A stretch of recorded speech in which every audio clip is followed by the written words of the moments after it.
오늘 말씀 레위기 21장 1절부터 12절 말씀인데 우리 화면 보고 같이 교독하신 후에 마지막 절 합독하겠습니다. 여호와께서 모세에게 이르시되 아론의 자손 제사장들에게 말하여 이르라. 그의 백성 중에서 죽은 자를 만짐으로 말미암아 스스로를 더럽히지 말려니와 그의 산지인 그의 어머니나 그의 아버지나 그의 아들이나 그의 딸이나 그의 형제나 출가하지 아니한 처녀인 그의 자매로 말미암아서는 몸을 더럽힐 수 있느니라. 사랑은 그의 백성의 어린인지 자신을 높여 소되게 하지 말지니라. 제사장들은 머리털을 깎아 대머리 같게 하지 말며 자기의 수염을 양쪽을 깎지 말며 살을 베지 말고 그들의 하나님께 의하여 거룩하고 그들의 하나님의 이름을 높이게 하지 말 것이며 그들은 여호와의 화제고 그들의 하나님의 음식을 입는 자들을 거룩할 것이다. 그들은 부정한 창녀나 이혼당한 여인을 취하지 말지니 이는 그가 여호와 하나님께 거룩함이니라.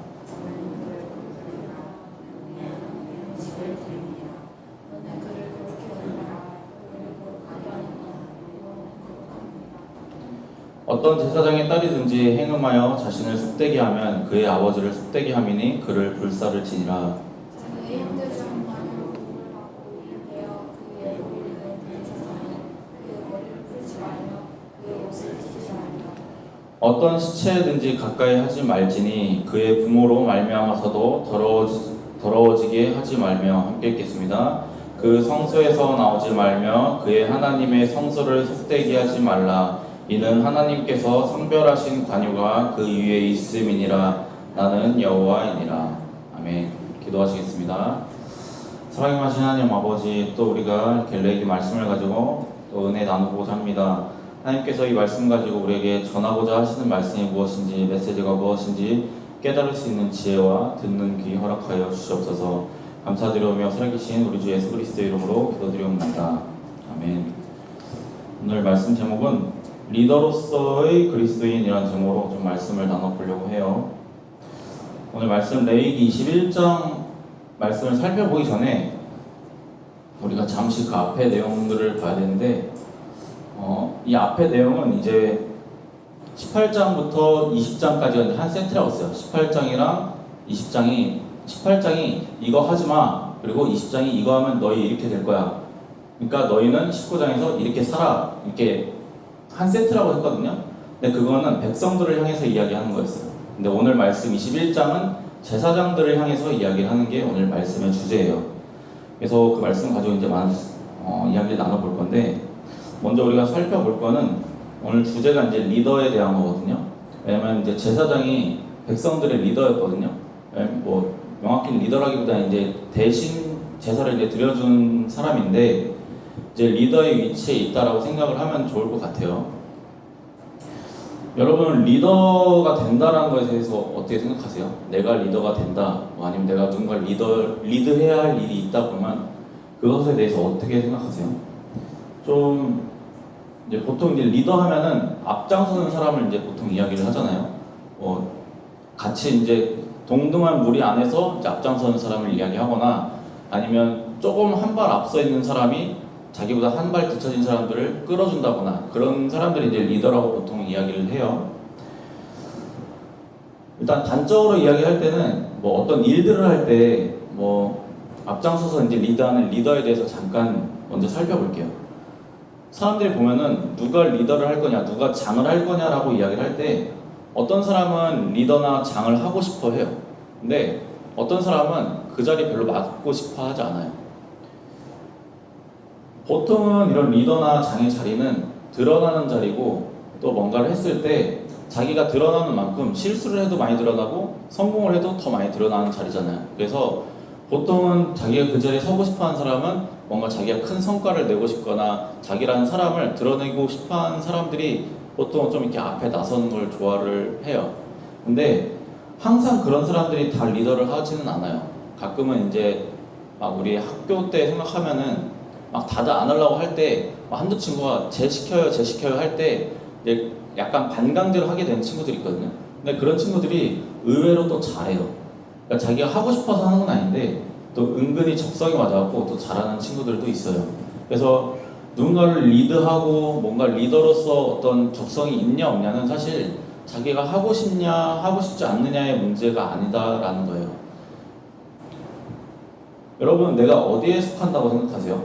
내가 리더를 하고 싶은 사람이요? 아니면 나는 그런 자리를 별로 받고 싶지 않은 사람이세요? 보통 팀의 장으로서, 뭐 학교에서 뭐 과제 팀장으로서, 뭐 아니면 회장으로서 뭐 이런 자리들이 분명히 우리가 자주 맞는 리더의 자리들일 텐데, 여러분 한번 이거를 좀 생각해 봤으면 좋겠어요. 내가 과연 리더가 될 일이 있나에 대해서 좀 생각을 해봤으면 좋겠어요. 저는 개인적으로 이런 자리 싫어요. 앞에 나서는 거, 막 장되는 자리 정말 싫어요. 왜냐면 기본적으로 장이라는 거, 리더라는 거는 뭐 하다못해 학교의 반장이라는 거, 뭐 대학교에서도 뭐라고 하죠? 과 대표라고 하나요? 그런 걸 뽑잖아요. 그러면 그 사람들은 뭔가 할 일이 많아. 그냥 다른 일반적인 학생들보다 하나라도 할 일이 많을 수밖에 없거든요. 하나라도 신경을 더 써야 되고. 근데 저는 솔직히 개인적으로 그런 자리 별로 안 좋아하거든요. 나서는 것도 싫어하고 솔직히 좀 불편하고.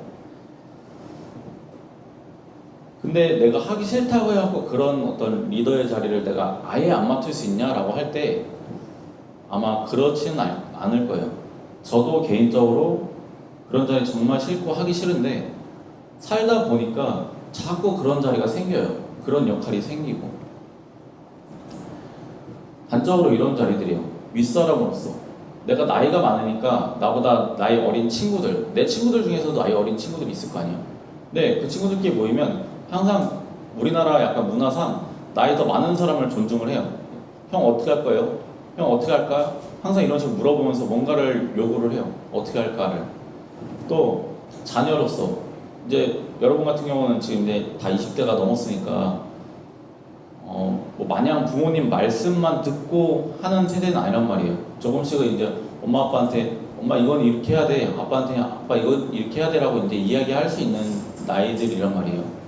그리고 나중에는 이제 조금씩 시간이 지나면 이제 부모로서 자기 자녀들을 리드해야 되잖아요. 아니면 자기의 연인을 리드해줘야 되잖아요. 또 학교나 뭐 회사에서는 팀의 장으로서 자기를 리드를 해야 돼요. 또 회사를 가든 학교에서든 어디를 가서든 결국은 내가 먼저 들어왔으면 나보다 나중에 들어온 사람들을 위해서 선배로서 뭔가를 이끌어주고 인도해주고 인수인계해주고 해야 돼요. 또 어른으로서 아이들 리드해줘야 돼요. 근데 이런 걸 내가 나 하기 싫으니까 안 할 거야 라고 한다고 해서 안 하게 되나요? 이게 그렇지가 않다는 거예요. 우리가 좋든 싫든 우리가 나이를 먹어가고 또 자라다 보면은 우리가 사회적인 위치가 조금씩 전진할수록 결국은 우리가 리더로서 자리를 잡을 수밖에 없다라는 거거든요. 그러면 저나 여러분이나 어쨌든 리더의 자리에 있어야 돼요. 뭐 내가 리드해야 될 사람이 한 사람이 됐든 두 사람이 됐든 내가 좋아하든 싫어하든 내가 누군가를 이끌어야 하는 위치에 있을 수밖에 없는 날이 분명히 있을 거란 말이에요. 그럼 우리가 그때 어떻게 리드해야 되는지에 대해서 우리가 알아야 돼요. 보통 세상 사람들은, 그냥 하나님 안 믿는 사람들은 기본적으로 리드한다, 내가 리더로서 간다라고 할 때 기준은 기본적으로 두 가지예요. 경험이나 지식. 내가 공부한 지식이거나 내가 경험한 경험이거나 내가 이 일을 해보니까 이렇더라. 그러니까 너희도 이거보다는 이걸 먼저 하는 게 좋아라고 리드해주는 게 보통 일반적이잖아요. 그게 아니면 내가 공부해보니까 이거보다는 이게 맞다더라 해서 이렇게 리드하는 거잖아요. 왜냐면 모든 사람이 모든 걸 경험할 수는 없으니까. 세상 사람들은 그래요. 그게 정석적인 거고 우리도 기본적으로는 그래요. 그리스도인들도. 근데 그리스도인들이 자기의 경험만 갖고 세상적인 지혜만 갖고 그렇게 쫓아가고 또 누군가를 리드해서는 안 돼요. 왜냐면 경험이나 지식은 결국은 세상의 거고 결국은 자기 자신이 경험한 것에 대한 기준이기 때문에 결국은 그게 진리가 될 수는 없거든요. 왜냐면 우리가 흔히 이야기하잖아요. 요새 성공팔이라고 이야기들을 해요. 이 사람이 성공하려면 어떻게 한다. 저 사람들 내가 성공한 사람 100명을 만나봤는데 어떻게 한다더라. 막 이런저런 이야기를 들어보면 어느 정도 공통 분모는 있지만 그 사람들은 수천 명 중에 한 명, 두 명이란 말이에요. 그렇다고 그 나머지 사람들이 열심히 살지 않은 건 또 아니란 말이에요. 그 사람들은 살다 보니까 우연에 겹쳐서 성공한 케이스일 수도 있는데 그거를 성공의 방정식으로 가져와서 한다고 해서 우리가 반드시 그 사람이 말한 대로 했을 때 반드시 성공할 수 있는 건 아니잖아요. 근데 그거를 세상에서는 진리로서 이야기를 해요. 근데 그럴 수밖에 없어요, 사실. 그것 말고는 기준이 없으니까. 보여줄 수 있는 게 없으니까. 오늘 말씀은 이것에 대한 기준에 대해서 이야기를 하는 거거든요. 물론 우리가 뭐 성공을 하냐, 성공하는 거 아니냐, 뭐 이걸 갖고 이야기할 건 아니지만 적어도 어떻게 사는 게 행복한 삶이고 어떻게 사는 게 올바른 삶이냐에 대해서는 오늘 말씀이 분명하게 이야기를 하고 있어요. 아까 이야기한 것처럼 18장부터 20장까지는 백성들한테 이야기한 거예요.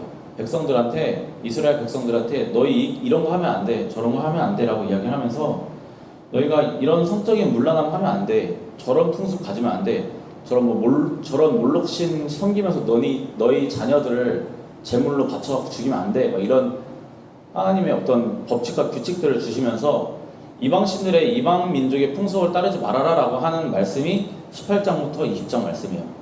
이제 그 다음에 오늘 말씀인 21장은 이제 그들을 이끄는 제사장들의 역할, 제사장들이 그들을 이끄는 역할이니까 이 사람들이 지켜야 할 법칙도 있어야 될 거 아니에요. 그거에 대한 설명이 오늘 말씀이에요.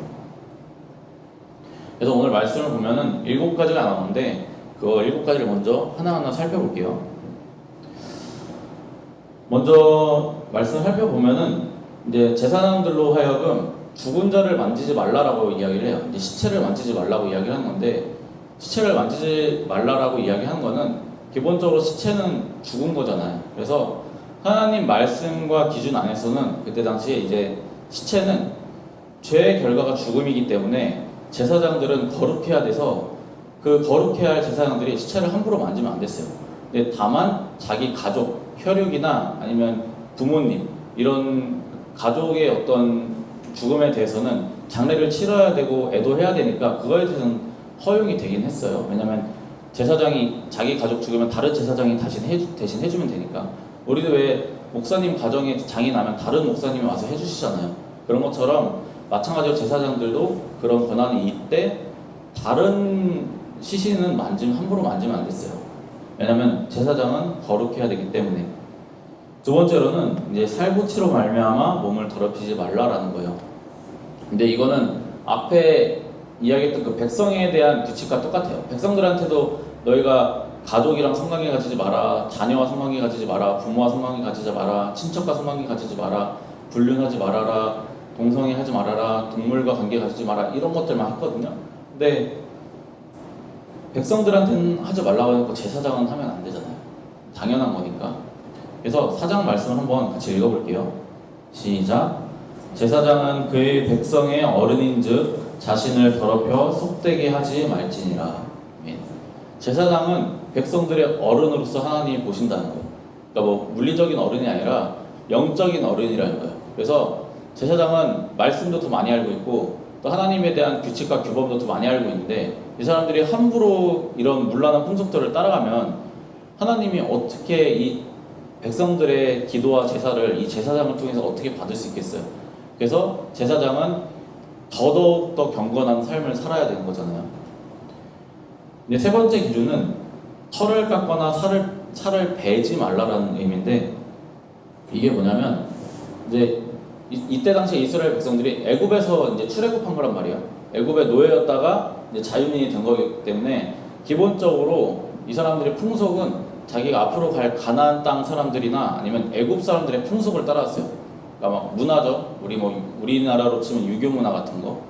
근데 이때 풍속이 뭐였냐면 자기의 친인척들이 죽으면 머리를 삭발하고 자기의 살을 베는 행위를 했어요. 근데 그게 왜 그랬냐면 이제 이때는 음부의 신, 뭐 하데스 막 이런 게 막 이런 신들을 막 믿었어요. 이집트의 죽음의 신 이런 걸 믿었는데 그 친인척들이 죽었을 때 이제 친인척들이 애도하기 위해서 자기의 살을 뱀으로 통해서 그 죽음의 신을 이렇게 좀 화를 누그러뜨린다라고 믿은 거예요. 그래서 그런 행위들을 한 거예요. 근데 그런 풍속들 너희 하지 마. 특히나 너희 제사장들은 그런 거 너희가 따르면 안 되라고 이야기를 한 거예요. 왜냐면 제사장들은 하나님한테 제사를 드리는 사람들이고 하나님이 택하신 사람들인데 이 사람들이 이방 민족의 풍속을 따르면 당연히 안 되잖아요.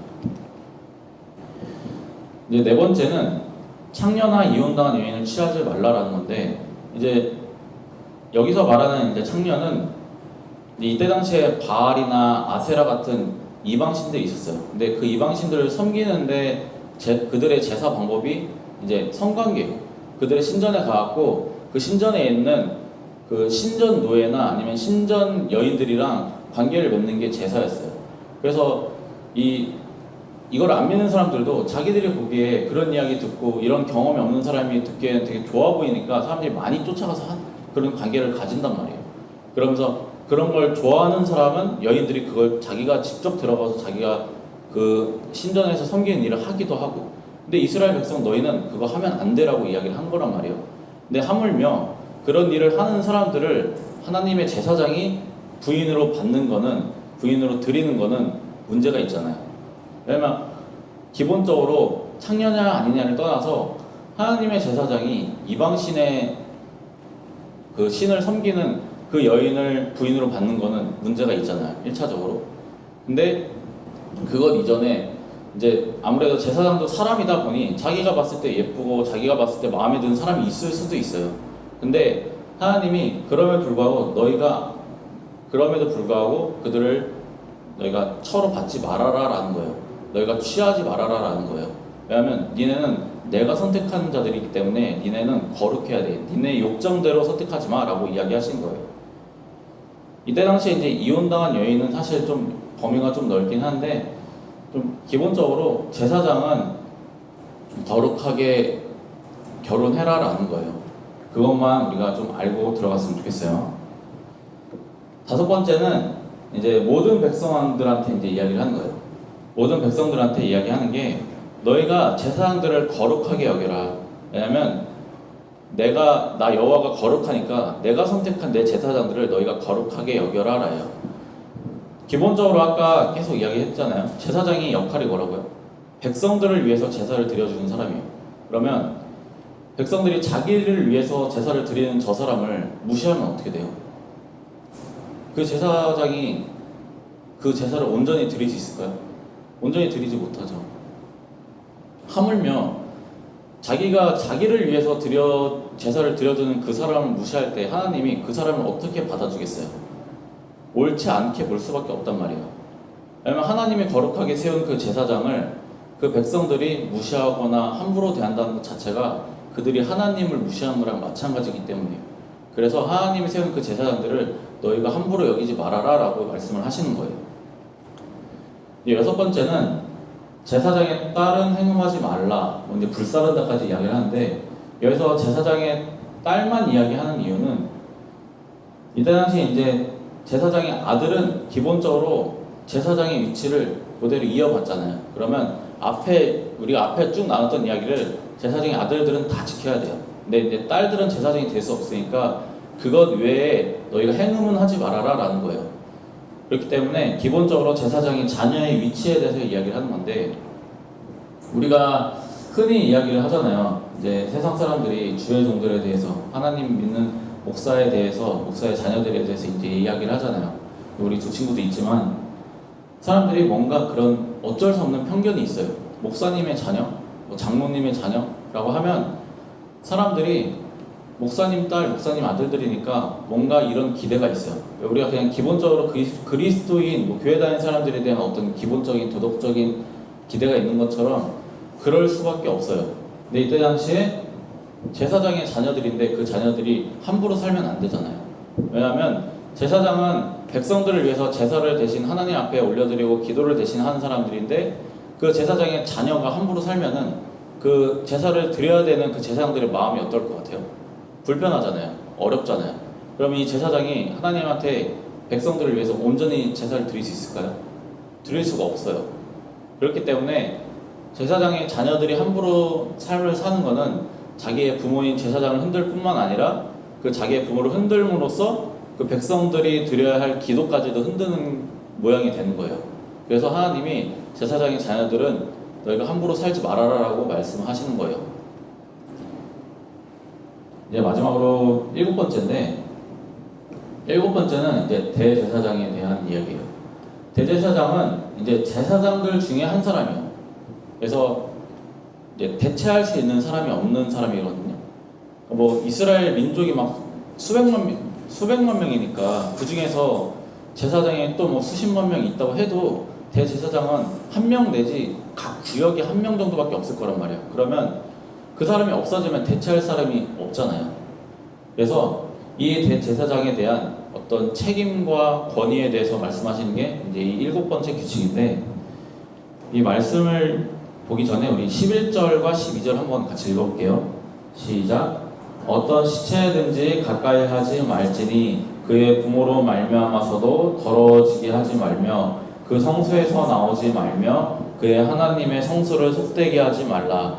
이는 하나님께서 성별하신 관유가 그 위에 있음이니라. 나는 여호와이니라. 아멘.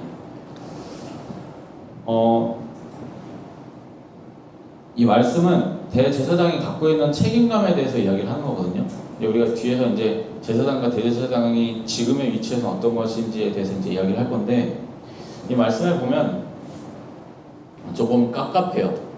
위에서 보면은 이제 우리가 읽진 않았는데, 대제사장은 자기의 어떤 친인척들이 죽었을 때 머리를 밀지도 말고 옷을 찢지도 말아라 라고 이야기를 해요. 그리고 나아가서는 여기 11절에 보면 자기 부모의 시신으로도 말미암아 자기를 더럽게 하지 말라라고 이야기를 하거든요. 그러면서 그 이후에 그 성소에서 나오지 말며라고 이야기해요.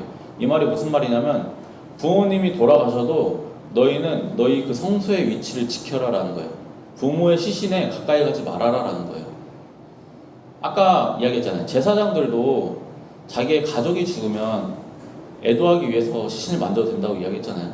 근데 대제사장은 하면 안 된다라고 말씀하고 있어요. 왜 그럴까요? 대제사장은 아까 거기서 이제 시체를 만지지 말라고 한 이유는 만지면 부정해져요. 부정해지면 그 부정함을 깨끗하게 하기 위해서는 시간과 제사들이 필요해요. 근데 그 대제사장을 누가 해줄 거예요? 해줄 수 있는 사람이 없단 말이에요.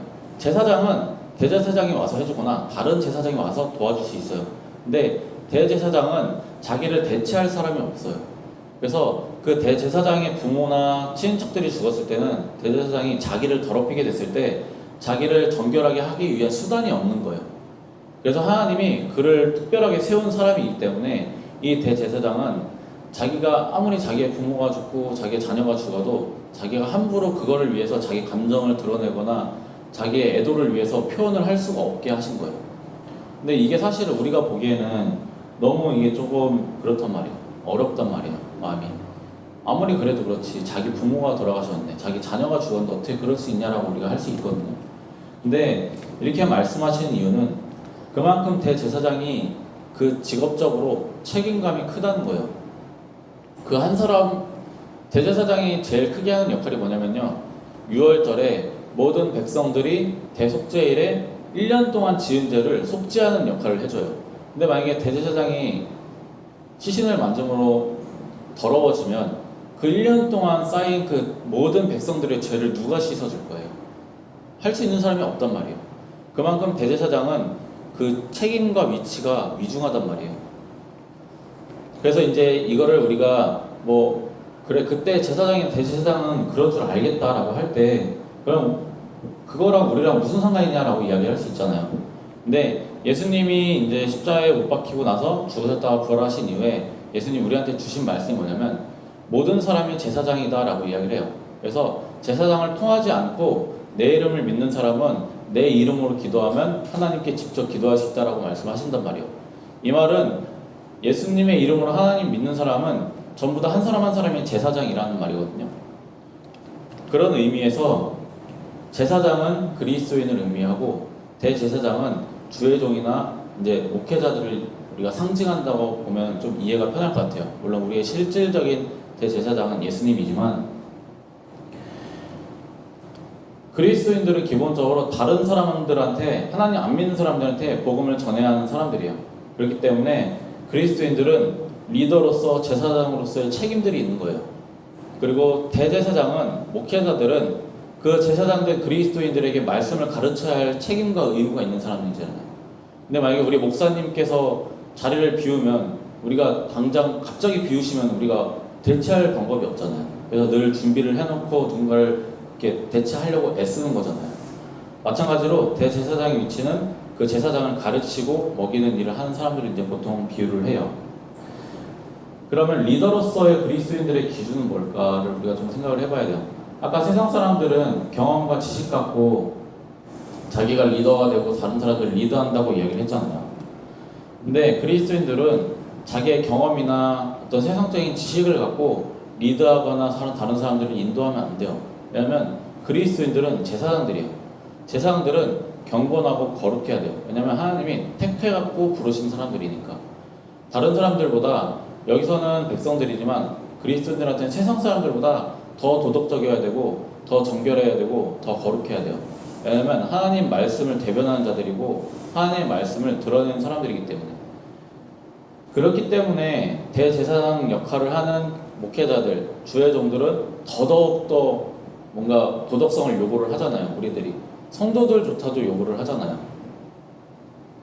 우리가 구별된 삶을 살아야 돼요. 거룩한 삶을 살아야 돼요. 리더하는 일, 리드하는 일 내가 하고 싶어서 하진 않겠지만 좋든 싫든 우리가 할 수밖에 없어요. 근데 그때 우리의 위치가 어디 있고 우리의 기준이 어디 있는지 우리가 명확하게 알아야 돼요. 우리가 좋든 싫든 내가 예수님을 믿는 순간 나는 누군가에게 영적인 리더가 될 수밖에 없어요. 하나님이 맡기신 역할이 그거니까. 마태복음에 보면은 예수님이 이렇게 말씀해요. 그러므로 너희는 가서 모든 민족을 제자 삼아 아버지와 아들과 성령의 이름으로 세례를 베풀고 라고 말씀하시거든요. 다른 사람들 제자 삼으라는 거는 그들의 리더가 되라는 의미거든요. 그들한테 말씀을 가르치고. 근데 그러려고 하는 사람들이 자기 경험과 자기 지식 갖고 그들을 이끌면 어떻게 될까요? 그건 세상과 다를 게 없잖아요. 그리스도인이라고 하기가 좀 그렇잖아요. 그리스도인이 이 역할을 감당을 하려면 적어도 기준이 자기가 되면 안 돼요. 자기 경험이 되면 안 돼요. 하나님 말씀이 기준이어야 되고 또 하나님 보시기에 무엇이 옳은가를 우리가 좀 기준으로 삼아야 돼요. 그러려면 내가 먼저 도덕적으로 살아야 된다라는 거예요. 내가 내 주변 사람들한테 쟤는 좀 뭔가 도덕적이고 좀 고지식해 보일 정도로 뭔가 너무 철저하게 지키려고 한다는 느낌이 있을 정도로 우리가 좀 애를 써봐야 돼요. 그래야 구별돼요. 그러지 않으면 하나님 안 믿는 사람들 중에서도 그렇게 사는 사람들이 많이 있단 말이에요. 근데 우리가 그들과 구별되려면 그들보다 더 철저하게 우리가 거룩하게 살아야 된다는 거예요. 그리스도인들한테 거룩함이나 도덕은 선택이 아니라 필수예요. 필수. 고지식이 아니라 합당하게 갖춰야 할 덕목이에요. 화가가 그림을 잘 그려야 되잖아요. 음악하는 사람은 노래를 잘 부르거나 노래를 잘 알아야 되잖아요. 운동하는 사람들, 운동선수는 체력이 좋은 게 당연한 거잖아요. 마찬가지로 그리스도인들도 도덕적으로 훌륭한 삶을 사는 게 그게 당연한 기본 조건이에요. 그렇기 때문에 우리가 거룩한 삶을 살아야 되고요. 우리가 세상의 기준이 아니라 나를 택하시고 세우신 그 하나님의 기준을 따라서 우리가 좀 거룩한 삶을 살려고 애쓰셨으면 좋겠습니다. 왜냐하면 내가 좋든 싫든 언젠가는 누군가를 이끌어야 되고 누군가 앞에 서는 리더가 돼야 되니까요. 하나님 앞에 우리가 올바른 리더가 될 수 있도록 준비하시는 저 여러분 되시기를 우리 주 예수 그리스도의 이름으로 축복합니다.